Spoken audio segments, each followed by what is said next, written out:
ఇప్పుడు మీకు ఇదే తీసుకుంటే ఆ సీనియర్ మీతో పాటు మొదటి నుంచి ఉన్న ప్రయాణంలో ఉన్న అభిమానులు అందరూ కలిసి రాష్ట్ర చిరంజీవి యువతాన్ని స్థాపించడం జరిగింది సార్. దాన్ని ఈ రోజు అఖిల భారత చిరంజీవి యువతాన్ని తీసుకెళ్లి వివిధ రాష్ట్రాల నుంచి చిరంజీవి గారి అభిమానులు ఇప్పుడు ఇక్కడి నుంచి ఉద్యోగ వృత్తి వ్యాపార రీత్యా విదేశాలకు వెళ్ళిపోయిన వాళ్ళని కూడా సమన్వయపరుచుకుంటూ అంతర్జాతీయంగా కూడా దేశ విదేశాల్లో కూడా రకరకాల సేవా కార్యక్రమాలు నిర్వహించడం, దాంట్లో కూడా మీరే కీలకపోవడం మీకు ఎలా అనిపిస్తుంది సార్? ఒకసారి వెనక్కి తిరిగి చూసుకుంటే మీరు ఎక్కడి నుంచి, నాకు తెలిసి మీరు అమలాపురం అనుకుంటున్నారు. అమలాపురం ఒక ఊరి నుంచి ఒక సాధారణ అభిమానిగా స్టార్ట్ అయ్యి ఆయన చూడడానికి ఇప్పుడే చెప్పారు మీరు 4 ఏళ్ల వరకు చూడలేకపోయాను కనీసం ఆయన. అలాంటిది ఈ రోజు నాకు తెలిసి 4 రోజులు కూడా ఆయన చూడకుండా ఉంటారేమో మీరు.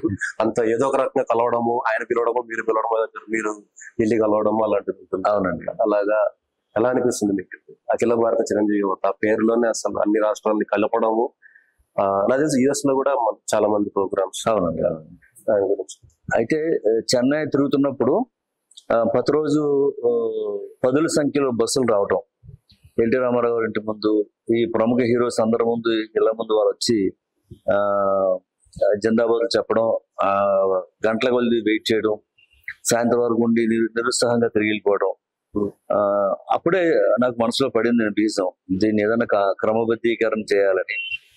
తర్వాత చిరంజీవి గారు హైదరాబాద్ చేరిన తర్వాత అప్పుడు కూడా అన్నపూర్ణ స్టూడియో, పద్మనాభ స్టూడియో, రామానాయుడు స్టూడియోల దగ్గర ఫ్యాన్స్ అంతా పడిగాపులు గాయటం, బస్సులు వేసుకుని రావటం, పాపం చాలా ఇబ్బంది పడి తిరిగి వెళ్ళిపోవటం ఇలా జరుగుతున్నప్పుడు దాన్ని క్రమబద్ధీకరణ చేయాలని చిరంజీవి గారిని, అరవింద్ గారిని, నాగబాబు గారిని రిక్వెస్ట్ చేసి ఎవ్రీ సాటర్డే సండే అభిమానులందరినీ కలిసే విధంగా ముందుగానే వారికి ఈ జిల్లా ఈ శనివారం, ఈ జిల్లా ఈ శనివారం అని, at the same time Chiranjeevi గారు అప్పుడు బ్లడ్ బ్యాంక్ స్థాపించారు కాబట్టి వచ్చిన వారు అంతా తప్పనిసరిగా బ్లడ్ ఇచ్చేవారు.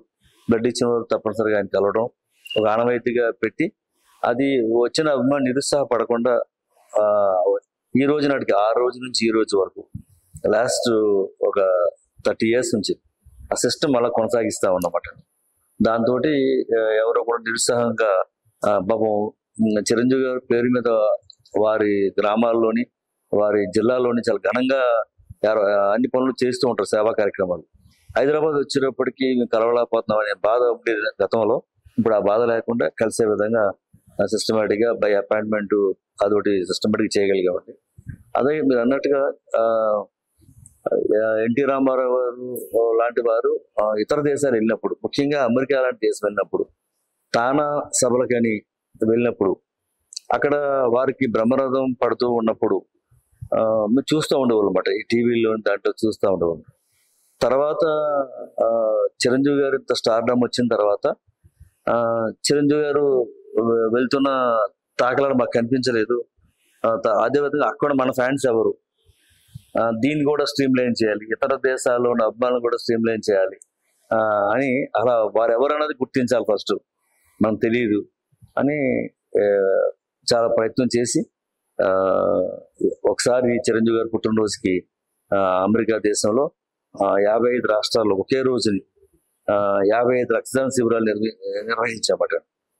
నేను ముందుగా వెళ్ళి ఒక 5-6 స్టేట్స్ ఈ క్యాంప్స్ అన్ని కూడా నేనే ప్రారంభించి అక్కడ కొంచెం ఊపి తీసుకొచ్చి అలా ఐడెంటిఫై చేసిన తర్వాత అసలు ఊహించని విధంగా అక్కడ విదేశాల్లో, ముఖ్యంగా అమెరికా దేశంలో ఈ అన్ని వేల మంది చిరంజీవి గారికి అభిమానులు ఉన్నారా, ఎక్కడికి వెళ్ళినా తెలుగు వారు ఉన్న అందరిలోని above 50% చిరంజీవి గారి అభిమానులు అనేది ఖచ్చితంగా చెప్పగలుగుతామండి. ఆ విధంగానే ఆ రోజు నుంచి ఈ రోజు వరకు కూడా చాలా బ్రహ్మాండంగా కార్యక్రమాలు చేస్తామన్నమాట. అంటే విదేశాలు వెళ్ళిన వారు, ప్రవాస భారతీయులు వారు చాలా గొప్పవారు ఉంటారన్నమాట. విదేశం వెళ్ళారంటే వారు అన్ని విధాలుగా గొప్పవారు ఉంటారన్నమాట.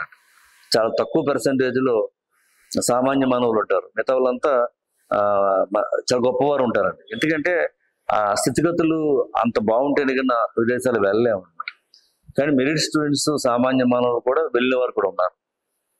అలా చూసుకున్నప్పుడు అసలే ఇతను మంచి పొజిషన్లో ఉన్న వ్యక్తి అమెరికా వెళ్తే మరింత గొప్ప పొజిషన్కి వెళ్ళి తర్వాత అక్కడేమో కోట్ ఇప్పేసి, షర్ట్ ఇప్పేసి, లింగి కట్టుకుని థియేటర్ దగ్గర అభిషేకాలు చేయటం, ఒక చిరంజీవి గారు 150 సినిమాకి ఒక ఏరియాలో అబ్బాయిలు అందరూ కలిసి ఒక హెలికాప్టర్ పెట్టి దాంట్లో గులాబీ పువ్వులు సినిమా పూర్తయ్యే వరకు 3.5 hours ఆ థియేటర్ మీద గులాబీ పువ్వులు చల్లే విధంగా ఏర్పాటు చేశారన్నమాట.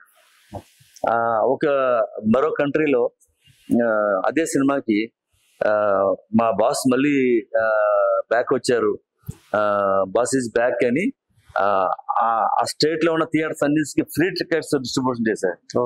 ఫ్రీగా ఎంతమంది అయినా సినిమా చూడొచ్చు. అలాగా అంత అభిమానాన్ని చూసిన తర్వాత చాలా వాల్యుబుల్ టైం వాళ్ళది. ఈ చిరంజీవి గారికి అంత టైం వెచ్చించడం ఇవన్నీ చాలా ఆనందం వేస్తుంది మాకు.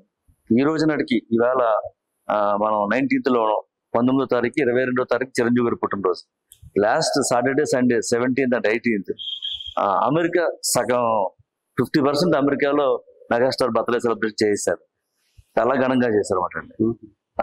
ఇంకా వాళ్ళకి మన ఆంధ్రాలో సంక్రాంతి పండుగ ఎలాగో, దసరా పండుగ ఎలాగో, దీపావళి ఎలాగో, అలాగా చిరంజీవి గారి పుట్టినరోజు ఇతర దేశాల్లో ఉన్న ప్రతి తెలుగు వారికి ఒక పండుగ లాంటిది అన్నమాట చిరంజీవి గారి పుట్టినరోజు. అంటే ఇంటిల్లా పాతి వచ్చి జరుపుకునే ఏకైక పండుగ ఏదైనా ఉందంటే చిరంజీవి గారి పుట్టినరోజు అన్నమాట. ఆ విధంగా మనం చిరంజీవి గారి గురించి ఎంతైనా చెప్పొచ్చండి, ఎంతైనా మనం దీన్ని రీసెర్చ్ చేయొచ్చు. ఇది అనంతం మాట చిరంజీవి గారి హిస్టరీ అనేది.